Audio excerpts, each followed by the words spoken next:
Hello students and welcome back to our channel Sira Shaikh. आज manufacturing account का lecture number 3 है, जिसके अंदर फिर से हम नए कुछ कॉन्सेप्ट्स क्लियर करेंगे। तो स्टार्ट करते हैं आज का लेक्चर।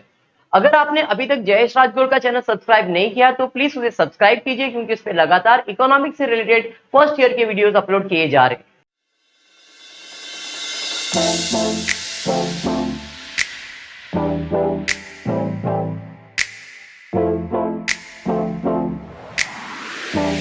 अब तक मैन्युफैक्चरिंग अकाउंट के 2 लेक्चर्स हो चुके हैं, जिसके अंदर मैंने आपको फर्स्ट लेक्चर में स्टेप्स लिख के दिया था और स्टेप एक्सप्लेन किया था। कल के लेक्चर के अंदर मैंने आपको कंसेप्ट और ये जो फॉर्मेट है ये फिर से बाहर करवाया था। एक बार फिर से फॉर्मेट बाहर करते और फिर सम स्टार्ट करते। कितने अकाउंट बनने वाले? तो ऐसे 3 अकाउंट और एक स्टेटमेंट बनता है। 2 अकाउंट पाए, 3 अकाउंट कौन से? एक है मैन्युफैक्चरिंग अकाउंट, दूसरा है ट्रेडिंग अकाउंट, तीसरा है प्रॉफिट एंड लॉस, और एक स्टेटमेंट है वो आपका है बैलेंस शीट। क्लियर है? मैन्युफैक्चरिंग का फॉर्मेट क्या है? To opening WIP by closing WIP, to opening WIP by closing WIP.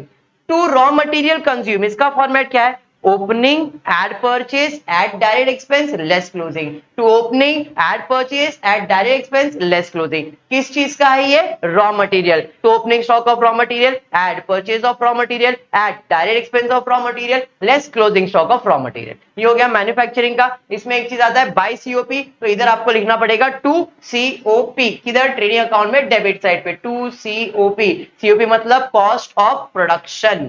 Clear है? ट्रेडिंग अकाउंट का फॉर्मेट तो आपको 12th स्टैंडर्ड में बाइट करवाया गया है। To opening by closing, to opening stock of finish goods by closing stock of finish goods, to purchase by sale less return less return. ठीक है? अब ये जो क्लोजिंग स्टॉक है इसका 2 इफेक्ट देना पड़ता है। तो एक आ जाएगा बैलेंस शीट असेट साइड पे, क्लोजिंग स्टॉक रॉ मटेरियल का भी आएगा, फिनिश गुड्स का भी आएगा और डब्ल्यूआईपी का भी आएगा। रॉ मटेरियल का मैन्युफैक्चरिंग में इधर मिल जाएगा, डब्ल्यूआईपी का बाय मैन्युफैक्चरिंग मिल जाएगा और फिनिश गुड्स का ट्रेडिंग अकाउंट में मिल जाएगा। क्लियर है?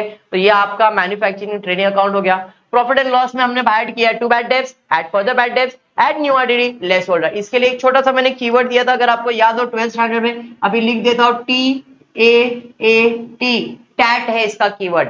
ट्रायल बैलेंस, एडजस्टमेंट एडजस्टमेंट, ये दोनों अमाउंट किधर मिलेगा? एडजस्टमेंट में। ये ट्रायल बैलेंस के डेबिट साइड में, ये ट्रायल बैलेंस के क्रेडिट साइड पे। ये आपको दिया गया है 12th में, मैंने एक्सप्लेन कर दिया। अभी फिर से एक बार ऐसा समझो कि पहली बार देख रहे हो तो आपको इतना समझ में आना चाहिए। ट्रायल बैलेंस अगर डेबिट साइड पे दिया है तो बैड डेब्ट्स, क्रेडिट साइड पे दिया है तो ओल्ड आरडीडी। और ये दोनों अमाउंट कहां मिलेगा? एडजस्टमेंट में। अमाउंट दिया है तो फर्दर बैड डेब्ट, परसेंटेज दिया है तो न्यू आरडीडी में लिखने का। क्लियर है? यहां पे 2 बार ऐड होगा और यहां पे 2 बार लेस होगा। Add add less less, add add less less, add further add new, less further less new, add further add new, less further less. Clear है? बैलेंस शीट का फॉर्मेट है capital less drawing, capital less drawing, capital less drawing, add profit less loss, add profit less loss, creditor closing stock already हो गया और debtors है। तो ये आपका फॉर्मेट है, हर सब में इतना आपको प्रिपेयर करके रखना है। तो स्टार्ट करते हैं। आज का क्वेश्चन देखते हैं क्या दिया है। From the following trial balance of Deep enterprise prepare manufacturing account, trading and profit and loss account for the year ended 31st of December 2013 and their balance sheet as on that date। देखो यहाँ पे question मिला manufacturing और मैंने दोनों combine कर दिया है। अभी स्पेस की वजह से आप पूरा पेज मैन्युफैक्चरिंग बनाओ, थोड़ा सा ट्रेडिंग, फिर बाद में प्रॉफिट एंड लॉस, तो भी चलेगा, कोई प्रॉब्लम नहीं है। क्योंकि क्वेश्चन ने बोला manufacturing account, trading and profit and loss account, तो उनको trading and profit and loss साथ में प्रिपेयर करना है तो कर सकते हो। क्लियर है? वो असम्पशन है, इतना आपको समझ में तो आएगा। फिर अब क्या देखते हैं on 31 December 2013 and balance sheet as on that date. सबसे पहला स्टेप क्या है आर्यन? सबसे पहला स्टेप है मार्किंग करना है, कौन सा चीज कौन से अकाउंट में जाएगा। मैन्युफैक्चरिंग में जाएगा क्या, ट्रेडिंग में जाएगा, प्रॉफिट एंड लॉस में जाएगा, लायबिलिटीज में या असेट में। तो ड्राइंग कहां जाएगा? कैपिटल में से माइनस होगा, तो वहां पे लिखना है माइनस सी। ड्राइंग के आगे क्या लिखना है? माइनस सी। नेक्स्ट, मैनेजर का सैलरी, मैनेजर कहां होता है? सर ऑफिस में होता है, तो मैनेजर का सैलरी कहां जाएगा? प्रॉफिट एंड लॉस में, वहां पे लिख लेना है profit and loss. Cash in hand asset है, कैश एट बैंक असेट है, डेटर सर ये भी मेरा असेट है, पेटेंट असेट है, प्लांट एंड मशीनरी असेट है, लैंड एंड बिल्डिंग असेट है, एक्सटेंशन टू द बिल्डिंग, किस बिल्डिंग को? लैंड एंड बिल्डिंग को ही किया, मतलब उसी के अंदर वो ऐड होने वाला। एक्सटेंशन मतलब और बनाया है आपने, तो ये क्या होगा, लैंड एंड बिल्डिंग में ऐड होगा, तो यहाँ पे असेट ही लिखना है। उसके बाद legal charges for acquisition of building, building खरीदने के लिए कुछ लीगल चार्जेस भरना पड़ा, तो ये उसी का खर्चा है, तो उसी में ऐड हो जाएगा, मतलब असेट में ही ऐड होगा। कौन से असेट में, लैंड एंड बिल्डिंग में। दोनों चीजें, एक्सटेंशन भी और लीगल चार्जेस दोनों लैंड एंड बिल्डिंग में ऐड करेंगे। नेक्स्ट, उसके बाद purchase of raw material, manufacturing में, रॉ मटेरियल मतलब फैक्ट्री है, मतलब मैन्युफैक्चरिंग में। नेक्स्ट उसके बाद दिया है रॉ मटेरियल और डेट दिया है 1 Jan 2013। ये कौन सा रॉ मटेरियल है, ओपनिंग स्टॉक है, और opening stock of raw material कहां जाएगा, ओपनिंग स्टॉक मैन्युफैक्चरिंग में जाएगा। नेक्स्ट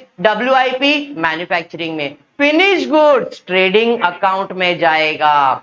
कैरेज इनवर्ड कहां जाएगा, मैन्युफैक्चरिंग में, कैरेज इनवर्ड मैन्युफैक्चरिंग। फिर बाद में wages and salary manufacturing account, factory expenses manufacturing account, factory rent and rates manufacturing account, office expenses profit and loss account. फिर उसके बाद printing and stationery profit and loss account. Next discount profit and loss account, advertisement profit and loss account. Bad debts कौन से side पे दिया है sir, debit side पे, अभी बताया डेबिट साइड पे दिया है तो बैड डेब्ट्स, और क्रेडिट साइड पे दिया है तो ओल्ड आरडीडी। ये ट्रायल बैलेंस है, बराबर है कि नहीं, तो यहाँ पे बैड डेब्ट्स कहां जाएगा, profit and loss, goodwill asset में। इतना मार्किंग समझ में आ गया। क्रेडिट साइड पे देखते हैं क्या दिया है, पहला दिया है कैपिटल, लायबिलिटी साइड पे जाएगा, क्रेडिटर्स लायबिलिटी साइड पे जाएगा, लोन कहां जाएगा, liabilities, reserve for bad debts, bad debts credit side पे दिया है, मतलब ओल्ड आरटीडी है, प्रॉफिट एंड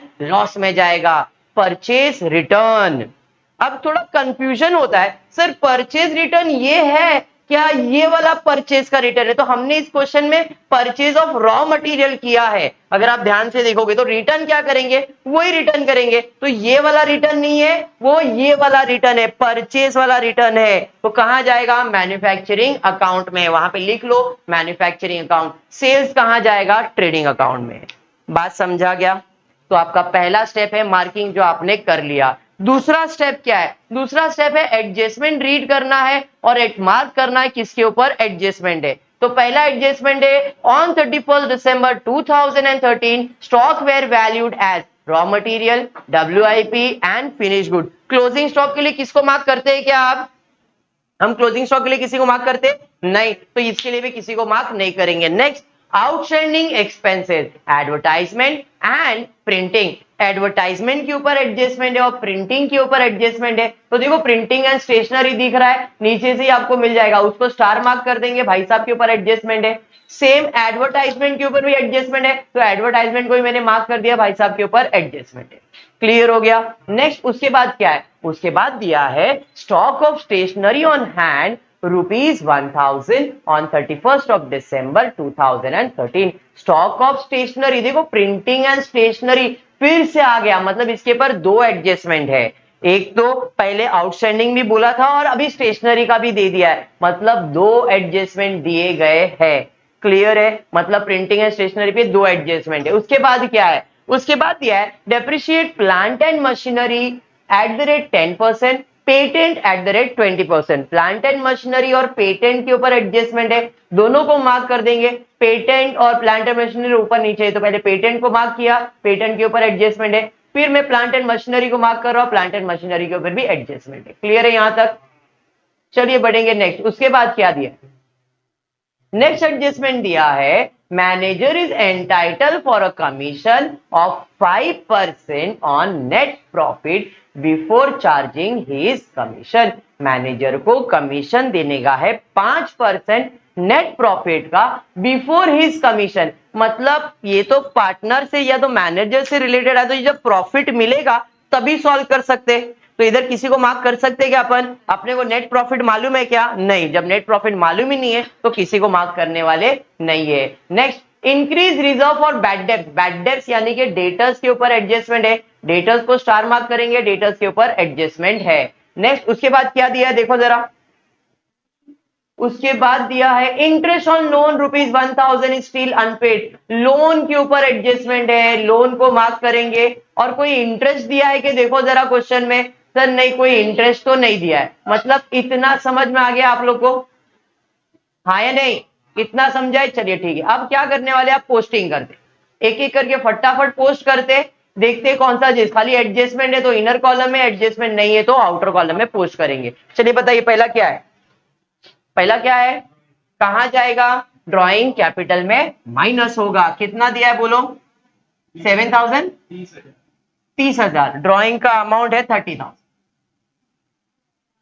बराबर है सोनी, बराबर है। चलिए पढ़ेंगे सोनी। उसके बाद क्या है, मैनेजर सैलरी कितना है, 6,000 रुपए। तो मैनेजर का सैलरी कहां जाएगा, प्रॉफिट एंड लॉस में। कोई एडजस्टमेंट है क्या, नहीं सर। मैनेजर सैलरी कितना है, 6,000, डायरेक्टली आउटर कॉलम में, कोई एडजस्टमेंट तो नहीं है। उसके बाद क्या है, कैश इन हैंड कहां जाएगा, असेट में। भाई असेट में लिख लेता हूं cash in hand, cash in hand कितना, 2,000। उसके बाद कैश एट बैंक भी दिया है, वो भी आपका असेट है, तो कैश एट बैंक कितना, 35। नेक्स्ट उसके बाद क्या है, सन्ड्री डेटर्स कितना दिया है, 95,000। तो यहाँ पे 95,000 डायरेक्टली लिख दिया, कोई एडजस्टमेंट है फिर भी बाय डिफॉल्ट वो अंदर ही रहता है। नेक्स्ट है पेटेंट, कहां जाएगा, असेट साइड पे, तो पेटेंट 4,000 इनर कॉलम में क्योंकि एडजस्टमेंट है। नेक्स्ट उसके बाद प्लांट एंड मशीनरी, भाई वो भी मेरा असेट है, असेट साइड पे प्लांट एंड मशीन कितना है, 1,00,000 रुपए। इनर कॉलम में लिखेंगे क्योंकि एडजस्टमेंट है। नेक्स्ट उसके बाद क्या है, लैंड एंड बिल्डिंग, इसके बाद एडजस्टमेंट है क्या, नहीं, बट बाय डिफॉल्ट इसके अंदर कुछ चीजें ऐड करनी है। लैंड एंड बिल्डिंग कितना है, देखो जरा, लैंड एंड बिल्डिंग, तो लैंड एंड बिल्डिंग का वैल्यू 2,00,000 रुपया दिया है, तो हमने लिखा 2,00,000। अब देखना इसे में क्या सॉल्व कर रहा हूं, कुछ वो एक्सटेंशन हुआ है, लीगल चार्जेस मैंने वही टाइम पे बताया था, तो क्या करेंगे, इसी के अंदर ऐड करेंगे, add extension to the building. देखो उसी के नीचे एक्सटेंशन कितना दिया है, 20,000 का, तो भाई 20,000 का एक्सटेंशन हुआ, ऐड कर दिया 20,000। कुछ लीगल चार्जेस भी पे किया है, लीगल चार्जेस कितना है, लीगल चार्जेस 5,000। तो टोटल कितना हो गया, 2,20,000, सॉरी 25,000, तो 2,25,000। इसके ऊपर कोई एडजस्टमेंट है क्या, डेप्रिसिएशन वगैरह कुछ नहीं, तो डायरेक्टली आउटर कॉलम में शिफ्ट कर दिया। बात समझाइए। तो हम उसके बाद क्या है जरा देखते हैं। उसके बाद यह है purchase of raw material. Sir purchase of raw material कहां जाएगा, तो purchase of raw material manufacturing account में जाएगा। कितना परचेज किया है, 1,00,000 रुपया, परचेज ऑफ रॉ मटेरियल 1,00,000 रुपए। नेक्स्ट उसके बाद क्या है, उसके बाद दिया है रॉ मटेरियल ऑन 1 अप्रैल। ये कौन सा रॉ मटेरियल है, ओपनिंग स्टॉक, तो opening stock of raw material कितना दिया, ओपनिंग स्टॉक 40,000, तो यहां पे लिख दिया 40,000। नेक्स्ट उसके बाद क्या है, WIP, ये क्या है WIP, कुछ डेट वगैरह दिया है, तो ये आपका ओपनिंग WIP है। बाय डिफॉल्ट ये जो WIP दिया है ये ओपनिंग, सर क्लोजिंग क्यों नहीं है, क्योंकि क्लोजिंग एडजस्टमेंट में होता है और ऊपर ट्रायल बैलेंस में दिया है, तो बाय डिफॉल्ट वो कौन सा रहेगा, ओपनिंग ही रहेगा। डेट नहीं भी दिया है तो आपका ओपनिंग WIP है, कितना है, 75,000। उसके बाद क्या दिया है, फिनिश गुड्स कहां जाएगा, सर ये opening stock of finish goods है, ट्रेडिंग अकाउंट में जाएगा, कितना है, 95,000। बात समझ में आया, चलिए ठीक है। उसके बाद क्या दिया है, उसके बाद दिया है कैरेज इनवर्ड, कहां जाएगा, मैन्युफैक्चरिंग अकाउंट में, तो यहां पे लिख देता हूं टू कैरेज इनवर्ड। चलिए टू कैरेज इनवर्ड कितना दिया, कैरेज इनवर्ड 8,000। चलिए बाय डिफॉल्ट आउटर कॉलम में कोई एडजस्टमेंट तो नहीं है। उसके बाद क्या है, वेजेस एंड सैलरी, कोई एडजस्टमेंट है क्या, नहीं सर, तो टू वेजेस एंड सैलरी कितना है, वेजेस एंड सैलरी 90,000। अगर सैलरीज एंड वेजेस दिया रहता तो प्रॉफिट एंड लॉस 12th में एक्सप्लेन किया है, जो पहला उसको प्रेफरेंस देना होता है। नेक्स्ट फैक्ट्री एक्सपेंसेस कहां जाएगा, मैन्युफैक्चरिंग में, तो भाई मैन्युफैक्चरिंग में जाएगा टू फैक्ट्री एक्सपेंस कितना है, 8,000 डायरेक्टली आउटर कॉलम में। उसके बाद फैक्ट्री रेंट, तो to factory rent and rate कितना, 10,000। कोई एडजस्टमेंट है क्या, नहीं, डायरेक्टली आउटर कॉलम में। उसके बाद क्या है, ऑफिस एक्सपेंसेस कहां जाएगा? प्रॉफिट एंड लॉस में। तो टू ऑफिस एक्सपेंस कितना है? डायरेक्टली आउटर कॉलम में 5,000। नेक्स्ट उसके बाद क्या है? कहां जाएगा? प्रॉफिट एंड लॉस में जाएगा, बट इसके ऊपर एडजस्टमेंट है। अब इसके ऊपर एडजस्टमेंट अगर ध्यान से देखोगे तो एडजस्टमेंट में स्टॉक ऑफ स्टेशनरी ऐसा भी दिया है और आउटस्टैंडिंग भी दिया है, दोनों चीज दिया है। तो देखना मैं क्या कर रहा हूं, ये फॉर्मेट आपको मैंने ना 12th में बताया था, किसी भी चीज का अगर आपको स्टॉक दिया है तो फॉर्मेट बना दे। To opening stock at purchase less closing stock, to opening stock at purchase less closing stock. किसी भी चीज का अगर आपको स्टॉक दिया है एडजस्टमेंट में, किसी भी चीज का स्टॉक दिया है तो हर बार ऐसा फॉर्मेट बनाना है। अगर प्रिंटिंग एंड स्टेशनरी का बोला है स्टॉक तो प्रिंटिंग एंड स्टेशनरी का बनेगा। अगर किसी और चीज का स्टॉक दिया तो उस चीज का सेम फॉर्मेट बनेगा। जैसे अभी मैं यहां पे लिख रहा हूं, to opening stock of printing and stationery add purchase of printing and stationery less closing stock of printing and stationery. अब ये क्लोजिंग स्टॉक है तो क्लोजिंग स्टॉक का दो इफेक्ट तो आता ही है, तो इधर जैसे आपने क्लोजिंग स्टॉक लिखा इधर और एक क्लोजिंग स्टॉक लिखना पड़ेगा। तो यहां पे closing stock of printing and stationery का दूसरा इफेक्ट आ जाएगा। बात समझ में आ गया? अब अपने क्वेश्चन में प्रिंटिंग एंड स्टेशनरी कितना दिया है? 10,000। अब ये ओपनिंग स्टॉक तो नहीं है, बोला रहता ओपनिंग तो ओपनिंग लिखता, बट ये नहीं है, मतलब ये क्या है? परचेज है। तो यहाँ पे परचेज में 10,000 रुपया मैंने लिख दिया। बात समझाइए? पक्का समझ में आया? तो भाई प्रिंटिंग एंड स्टेशनरी कितना कर दिया मैंने? 10,000। Okay with this?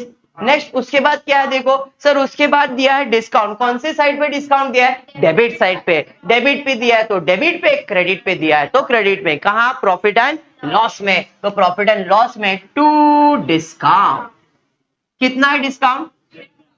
Sir 6,000। Directly outer column में डाल देता हूं, कोई एडजस्टमेंट तो नहीं है। उसके बाद क्या है? बैड एडवर्टाइजमेंट, इसके ऊपर एडजस्टमेंट है। कहां जाएगा? प्रॉफिट एंड लॉस में। तो टू एडवर्टाइजमेंट कितना है? 5,000। इनर कॉलम में एडजस्टमेंट है इसलिए। नेक्स्ट उसके बाद क्या है? Bad debts. डेबिट पे दिया है कि क्रेडिट पे? डेबिट पे दिया है तो बैड डेब्ट्स, और क्रेडिट पे दिया है तो ओल्ड आरडीडी। कितना दिया डेबिट पे? 4,000। ये बैड डेब्ट्स में आ गया। नेक्स्ट उसके बाद क्या है? गुडविल कहां जाएगा? असेट साइड पे। तो भाई असेट साइड पे गुडविल 4,000 रुपए गुडविल। नेक्स्ट उसके बाद क्या है? हो गया डेबिट साइड का पोस्टिंग। अब बढ़ते क्रेडिट साइड पे, देखते क्रेडिट साइड पे क्या है। तो पहला है कैपिटल। कैपिटल में चले जाएगा। कितना दिया है? 5 लाख। चलिए 5 लाख रुपया कैपिटल लिख दिया। उसके बाद क्या है? क्रेडिटर्स कितना है? कोई एडजस्टमेंट नहीं सर, डायरेक्टली आउटर कॉलम में 1 लाख। उसके बाद लोन, सर इसके ऊपर एडजस्टमेंट है तो लोन 80,000। इनर कॉलम में लिख रहा हूं क्योंकि एडजस्टमेंट है। क्लियर हो गया? नेक्स्ट उसके बाद क्या है?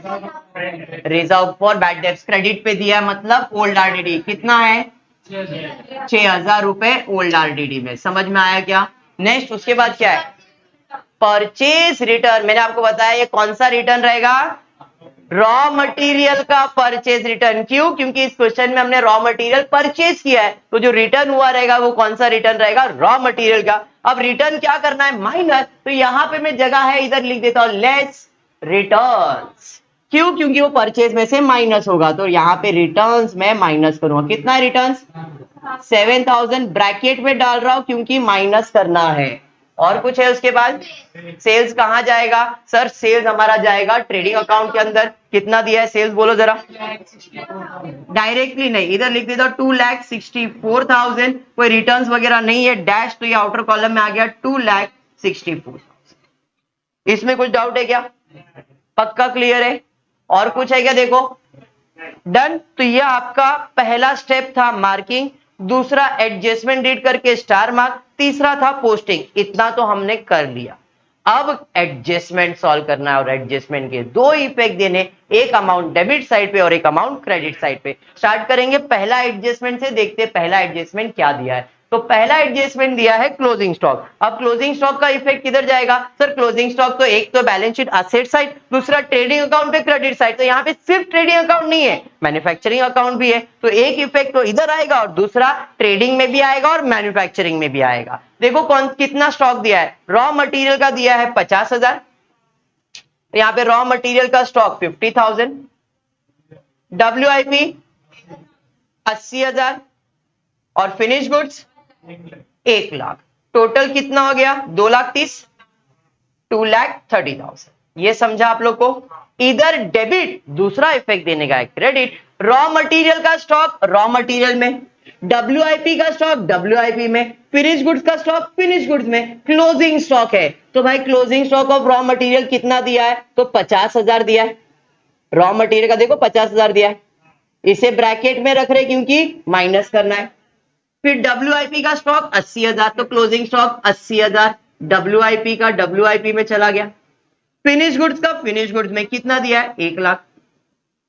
एडजस्टमेंट समझ में आया? बाय डिफॉल्ट सिंपल है, हर एडजस्टमेंट में आने वाला 12th में मैंने आपको बताया क्लोजिंग स्टॉक ऐसा एडजस्टमेंट है कि वो आने वाला ही है। क्लियर? बढ़ेंगे नेक्स्ट। उसके बाद क्या है? आउटस्टैंडिंग एक्सपेंसेस, एडवर्टाइजमेंट का 500 और प्रिंटिंग का 300। आउटस्टैंडिंग एड प्रीपेड लेस होता है। बात समझ में आया? तो भाई हमको ऐड करना पड़ेगा। किधर किधर ऐड करना है? एडवर्टाइजमेंट में और प्रिंटिंग में। तो भाई एडवर्टाइजमेंट में ऐड करेंगे, एड आउटस्टैंडिंग एडवर्टाइजमेंट। एडवर्टाइजमेंट कितना आउटस्टैंडिंग है? 500। ये समझा गया? सब प्रिंटिंग में भी ऐड करना पड़ेगा, तो add outstanding printing and stationery कितना? 300। पर ये दोनों तो डेबिट हो गया क्योंकि एडजस्टमेंट है। एडजस्टमेंट के दो इफेक्ट देने, एक डेबिट और एक क्रेडिट। डेबिट साइड पे ऐड किया डेबिट, डेबिट साइड पे ऐड किया डेबिट। दूसरा इफेक्ट देने का है क्रेडिट। अब ये जो पैसा है ये मुझे पे करना है ना, आउटस्टैंडिंग मतलब बाकी है, पे करना है। Anything payable is my liability. Outstanding expenses underline करके advertisement and printing and stationery. Advertisement का 500, प्रिंटिंग का 300, टोटल हो गया 800। बात समझ में आ गया? Clear adjustment. हर सब में ऐसा बेसिक ही एडजस्टमेंट। और फाइनल अकाउंट इस टाइम का यानी कि 13 का फाइनल अकाउंट 12 स्टैंडर्ड से इजी है क्योंकि इसमें डिफिकल्ट एडजस्टमेंट बहुत कम है। इसमें डिफिकल्ट चीज होता है मैन्युफैक्चरिंग को पहचानना, ये डिफिकल्ट पार्ट है 13 का। बाकी तो पूरा 12th का ही फाइनल अकाउंट कर रहे, कुछ नया नहीं कर रहे हो। अगर 12th का फाइनल अकाउंट का बेस स्ट्रांग है तो ये कुछ भी नहीं लगेगा आपको। खाली इधर आपके लिए नया है मैन्युफैक्चरिंग को अच्छे से पहचान।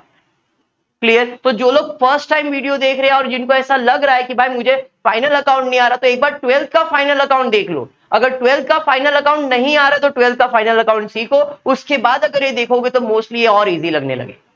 ठीक है, स्टार्ट करेंगे। आगे देखते हैं क्या दिया है। आगे दिया है stock of stationery on hand ₹1,000। ये कौन सा स्टॉक है? क्लोजिंग स्टॉक है। किसका? स्टेशनरी का। तो क्लोजिंग स्टॉक पहले से लिख के रखा है, तो यहां पे कितना दिया? 1,000। तो इधर एक इफेक्ट हो गया। दूसरा स्टॉक पहले से लिख के रखा है 1,000 रुपए। सिंपल है, ज्यादा सोचना नहीं है क्योंकि डेबिट साइड पे माइनस किया तो क्रेडिट इफेक्ट हो गया। दूसरा इफेक्ट डेबिट देने का है, स्टॉक आपका असेट है, असेट साइड पे लिख दिया। सिंपल। बढ़ेंगे आगे। उसके बाद क्या है? Depreciate plant and machinery at the rate 10% and patent at the rate 20%। Depreciation का मतलब केविन असेट का वैल्यू कम करना, मतलब माइनस करना है। तो less depreciation at the rate patent पे 20%, less depreciation at the rate 10% plant and machinery पे। तो 4,000 का 10%, 400 400 कितना हो गया? 800। 1,00,000 का 10% 10,000। अरे बराबर है। और ये दोनों तो एडजस्टमेंट है and every adjustment have two effect, one debit and one credit. Debit side पे माइनस किया क्रेडिट, दूसरा इफेक्ट देने का है डेबिट। अब असेट का वैल्यू कम है तो नुकसान है। हम लोग 12th में प्रॉफिट एंड लॉस में लिखते थे, बट यहां पे थोड़ा सबर करके लिखना है। प्लांट एंड मशीनरी कहां होता है? फैक्ट्री में। तो इसका डेप्रिसिएशन कहां जाएगा? फैक्ट्री में।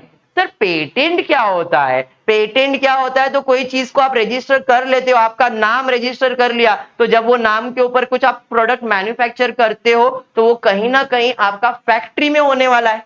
पेटेंट एक अपना नाम है ना, रेपुटेशन है भाई, इसके ऊपर मैंने मेरा नाम एम्बॉसिंग करवा दिया, उस नाम का पैसा लेता हूं तो मेरा असेट है।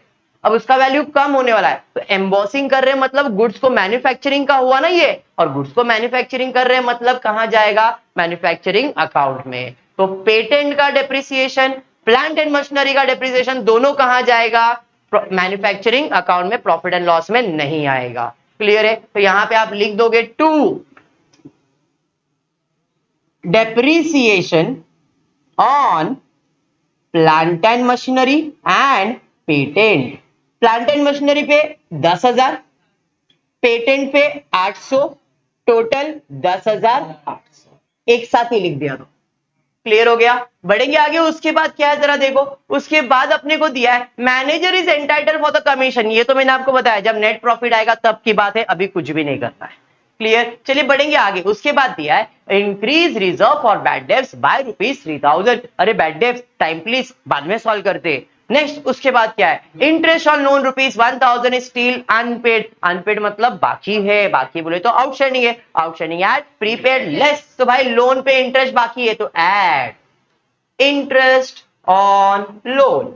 कितना बाकी है, पर ये तो एडजस्टमेंट है। Every adjustment have two effect, one debit one credit. Liability बोले तो क्रेडिट साइड पे ऐड किया क्रेडिट इफेक्ट, क्रेडिट साइड पे ऐड किया क्रेडिट, दूसरा इफेक्ट देने का है डेबिट। अब ये लोन पे ब्याज मेरे लिए खर्चा की फायदा है, मेरे को ब्याज देने का तो खर्चा है, खर्चा है मतलब प्रॉफिट एंड लॉस में जाएगा। टू इंटरेस्ट ऑन लोन, कितना, 1,000। अब बैड डेब्ट्स पे आते हैं। अमाउंट दिया है कि परसेंटेज, सर अमाउंट दिया है, अमाउंट दिया है तो फर्दर बैड डेब्ट, परसेंटेज दिया है तो न्यू आरडीडी। तो यहां पे अमाउंट दिया है तो फर्दर बैड डेब्ट्स कितना, 3,000। इधर फर्दर बैड डेब्ट्स, इधर भी फर्दर बैड डेब्ट्स। ज्यादा सोचा क्या इसको, सर आपने इसको पहले क्यों नहीं किया, 12th में मैंने बताया बैड डेब्ट्स के ऊपर कभी गलती से कोई एडजस्टमेंट आ गया और अपन ने कैलकुलेट करे तो मिस्टेक होता है, इसलिए बैड डेब्ट्स को लास्ट में ही सॉल्व करना है। मैं बार बार 12th इसलिए बोल रहा हूं क्योंकि आपने 12th पढ़ा किया है भाई, पढ़ लिया है, थोड़ा बहुत मालूम है आपको, इसलिए 12th जरा एक बार रिवाइज करो तो सब्जेक्ट सब नजदीक आ जाएगा, तो तुमको ये सब इजी लगेगा। नहीं तो 12th कहां किया कैसे किया सब भूल गए तो ये सब भी नहीं समझ में आने वाला। क्लियर है? तो 12th के टच में रहना ही आपको। यहां तक क्लियर हो गया? सारे एडजस्टमेंट खत्म। एक एडजस्टमेंट छोड़ा हमने, मैनेजर को जो कमीशन देना है वो। मैनेजर को कमीशन कब देंगे, जब नेट प्रॉफिट आएगा तब देंगे। जो भी तुम्हारा नेट प्रॉफिट आएगा उसका 5% कैलकुलेट करेंगे और मैनेजर को सैलरी पे करेंगे। पे किया नहीं है, पे करेंगे, वो भी आउटस्टैंडिंग है। क्लियर? चलिए अब आ जाते हैं क्लोजिंग की तरफ, एक एक करके अकाउंट क्लोज करते। पहले सबको आउटर कॉलम में 40 प्लस 1,00,000, 1,40,000, 1,40,000 में 57 माइनस करने का है। 1,40,000 में 57 माइनस करना 83,000। चलिए ठीक है, और कुछ है क्या, नहीं, सब आउटर कॉलम में। आप इस साइड का टोटल ले लेते, इस साइड का टोटल जल्दी से 75 प्लस 83 प्लस 8 प्लस 9, जल्दी 2,84,800, 2,84,800 माइनस करेंगे 80,000, इसमें से 2,04,800 आएगा। इधर क्रेडिट तो इधर आ जाएगा डेबिट, सीओपी में लिख दोगे 2,04,800। बात समझ में आ गया? अब ट्रेडिंग अकाउंट क्लोज करते, तो कौन सा साइड ज्यादा लग रहा है ट्रेडिंग अकाउंट में, सर क्रेडिट ही 3,64,000, इधर 2,00,000 ही है तो ये आएगा 3,64,000, 3,64,000। इसमें माइनस करेंगे तो आंसर आएगा, उसे कहते हो टू ग्रॉस प्रॉफिट। माइनस करो और बताओ कितना आ रहा है, 64,200। अब यहां से आ जाएंगे 64,200, इसे कहते हो आप बाय ग्रॉस प्रॉफिट। बराबर है? अब सबर से थोड़ा ध्यान से क्लोजिंग करना है, देखना। पहले तो बैड डेब्ट सॉल्व कर लेते। 4 प्लस 3 7, 7 में 6,000 माइनस करेंगे तो 1,000 आएगा।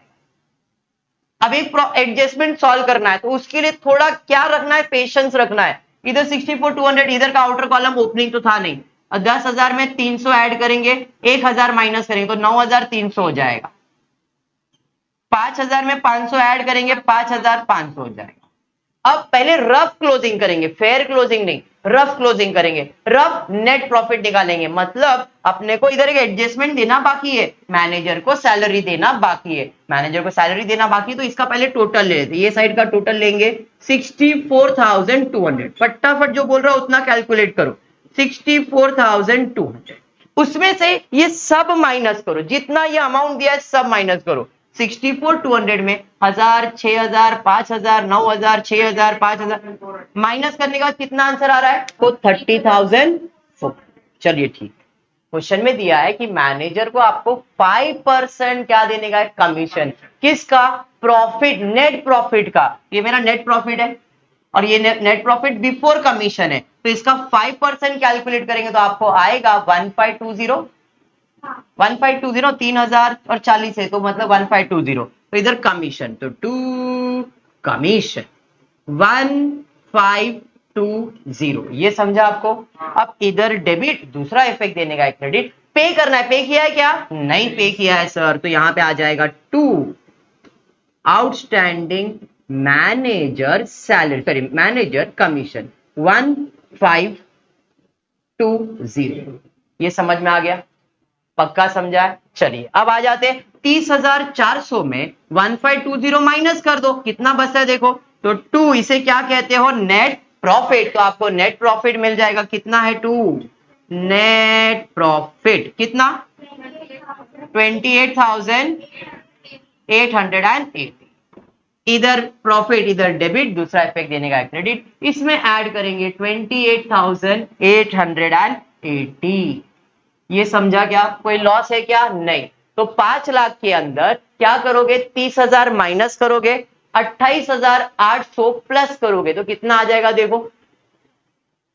4 लाख के आसपास आएगा, 4,98,880 के आसपास। देखो कितना आ रहा है, क्योंकि इसमें से 30 जाएगा तो 4,70,000 बचा। 4,70,000 में ये ऐड करना है 4,98,880। ये समझा आपको? अब इस साइड का टोटल और इस साइड का टोटल, आप लोग इस साइड का टोटल करो, जब तक मैं आउटर कॉलम में ले लेता हूं। 3,200, 90,000 और कोई आउटर कॉलम में 3 माइनस करेंगे 92,000 और बुझेगा नहीं। चलिए टोटल ले लेते हैं इसका, 6,82,200 इस साइड का टोटल है।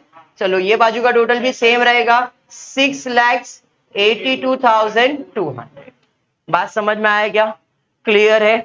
पक्का? आई जस्ट होप आपको वीडियो पसंद आ रहेगा, तो प्लीज वीडियो को लाइक कर देना, फ्रेंड ग्रुप में शेयर करना और चैनल को सब्सक्राइब करना। Thank you for watching the video.